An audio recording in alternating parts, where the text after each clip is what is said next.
Welcome to Hike and Health Adventures, where today Tribute's going to kind of get into a little bit of trouble with some people, maybe I'm stuttering here.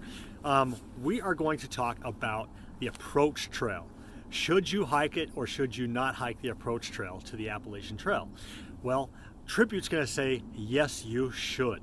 And I'm going to tell you why I think you should. First off, a couple weeks ago, I saw a post come across a Facebook group, somebody asking, should I do this? And what saddened me was that people were commenting things to scare you, to scare people from doing the approach trail. And I don't think that that's very fair. Let me try to adjust this. But you guys, people are saying that the approach trail is going to tear your dreams apart because you're not going to make it. Apparently there's a stat out there that states that if you do the approach trail, your chances drastically drop of doing a successful through hike. I call BS. Now, if there is a stat out there, I would be interested to know on how they come up with that. I have a hunch of how they come up with it, but I still think it's unfair to state that if you do the approach trail, your chances diminish to successfully through hike. In fact, there was one person that said, I've never known anybody to summit Katahdin that hiked the approach trail. Well, I commented on her comment introducing myself. And it wasn't necessarily in a cocky way, but in a way of saying, hey, look, if that's true, now you know somebody. Well, there's a stat right there that, because she probably knows a couple hundred people that has summited but never known anybody. Well, this year I found when I summited Katahdin that I know there was a huge group around me that did hike the approach trail and that successfully through hiked. So if I go by that standard, well, I know more people that summited that did the approach trail. So I think it just depends on where you're looking and all that. But what I know and what I believe is that if you hike the approach trail, I don't think that affects your through hike in a sense that you can fail. In fact, I think it adds value to your through hike. My personal opinion. It did me. It did some others. I got to know people, and this is one of those areas that I fight back on. When someone says don't do it, I'm saying do it, because I don't think it's fair that somebody tries to take something away from somebody that could actually add value to their through hike. And let me tell you why I think that this can add value to your through hike. Well, wait, let me first tell you why you shouldn't hike the approach trail. Give me a minute.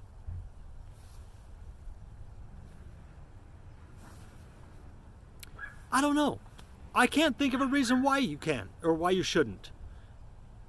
I guess people will throw out there that it's like an extra 8.8 miles. So what? Over 2,193 miles, you're worried about 9 miles? You know what? Call it your 2,200 mile journey. You're going to walk 2,200 miles. Okay? You guys, an extra 8 miles, 9 miles is not going to hurt. It's a half a day, maybe it's a full day, but so what? It adds to your journey. And let me tell you why it adds to your journey. The stairs are what gets most people, okay? 604 stairs, yes, they can be daunting. Yes, they can be painful. Train for them. I trained for them. They weren't daunting and they weren't painful to me, only because I trained for them. I was going to take those stairs head on because people told me I wasn't going to make it. No, the heck I won't. I'm going to show you. Not only did I show them, I crushed those stairs. And I'm humbly telling you this, okay? At the time, I wasn't very humble. I'm like, oh, heck yeah, what's up? I'm a badass through hiker now, you know, because I did the stairs.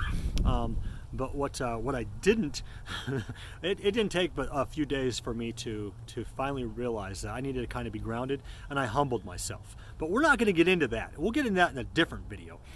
We're talking about what these stairs can do for you, what the approach trail as a whole can do for you.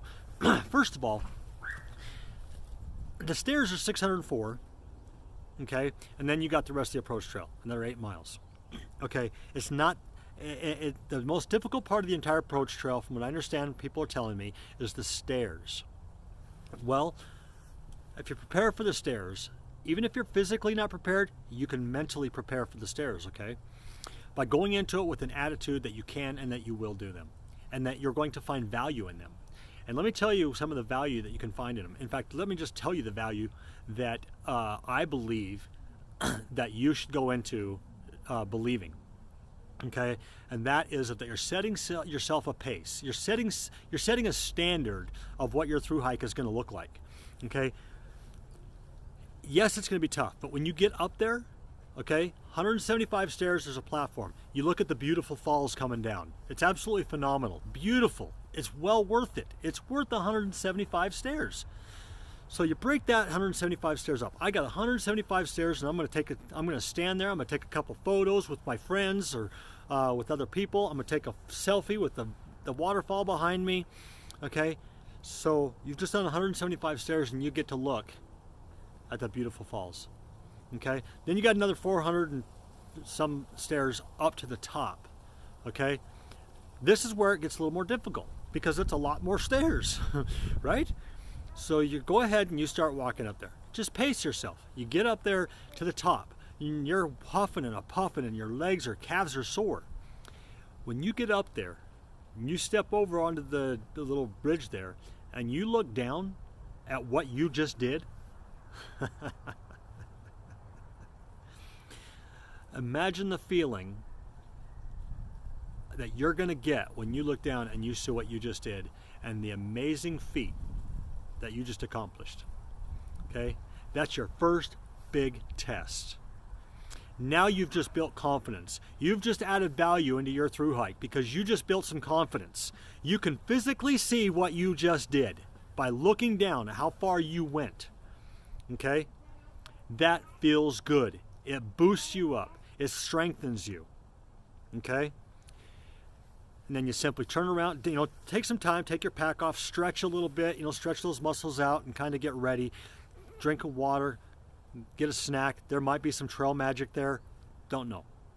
And then you continue on with the approach trail. There's not a lot of view going on, but you're going up the approach trail, you're meeting people, talking to people, and you're kind of getting a feel what the trail's going to be like. Okay?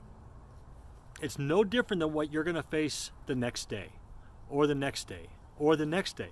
Other than you don't have 604 stairs yet. Further on down the trail, you're going to come up against some stairs and some other climbs that you guys are going to wish that you were doing the approach trail instead of where you were at that time, at that moment. Okay, I assure you that. I can name all kinds of climbs that you're going to face that you're going to wish that you only had 604 stairs to go. Okay. Because what's to come, you guys, is much more difficult, and much more strenuous, and much more unforgiving than the approach trail. Okay, so that's Tribute's take on the approach trail. I think you should do it. I think mentally it helps you and strengthens you because of the value that it's going to add when you can step back and take a look at what you just did. Okay, because when you get to the top of Blood Mountain, if it's you get up there and you can't really look back and see where you just came from. Full of trees and everything else. So you guys, I would, the ATC even asked us to start at the approach trail because of the impact of all the cars driving up there. If you have to turn around, you got to go to Amicalola Falls anyway to get your tag, you get your number, to take the class, learn how to throw your bear bag. You might as well just keep walking because it's going to take you an hour to get to Springer Mountain by driving up there, and it's going to take that person an hour to drive back or to go wherever. Okay, and then you got to walk a mile in to the beginning of the trail. By that time, you could have already gotten nearly halfway through. You could be into that thing 3 miles or 4 miles, depending on your pace of walking. But nevertheless, you guys, it's not that big of a deal. Lessen the impact of going to Springer Mountain. Hike the approach trail. The ATC asked us to do that as well. They'd appreciate that because of the maintenance it takes to keep that road maintained, so all those thousands of people can drive up there, or hundreds of people driving up there. So hike the approach trail, you guys. I really believe in it. I really believe that that it's going to add value to your hike. And for those of you that are naysayers and that are talking a bunch of nonsense, I respect you. Okay, I really do. And if you're going to comment on this video, please be respectful because other people want to see that. But you guys, I understand that it can be difficult. but it's not going to be any different than the rest of the trail. Okay, so you guys, for those of you again that are against the approach trail, please don't comment things to scare people away. That's not what we're trying to do. We're trying to build people up, lift people up, and give them confidence, and help build their character as well, and the strength that they need to hike the entire Appalachian Trail, because it's a long journey. An extra 9 miles is not going to hurt it, you guys. If you have not yet subscribed to the channel, please do, and share this with others. And I appreciate you guys coming on and watching and letting me share what my opinions and my thoughts and what my experiences were. Really appreciate it. You guys have a great one, and we will see you 2020 hikers out on the trail this year. Tap me on the shoulder and say hi. All right, everybody. Bye-bye.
Look what's happening. It's getting filled in by clouds. We're going to be covered in clouds here. There it is, right there. Right up there is the sign, the peak of Mount Katahdin. So it looks like we're going to be in the clouds and not have a clear day summit, but that's okay because it's been absolutely beautiful on the way up, and here in the last few minutes it's been filling in. But hey, I'll take it. This is where the Appalachian Trail journey ends here in just a few minutes.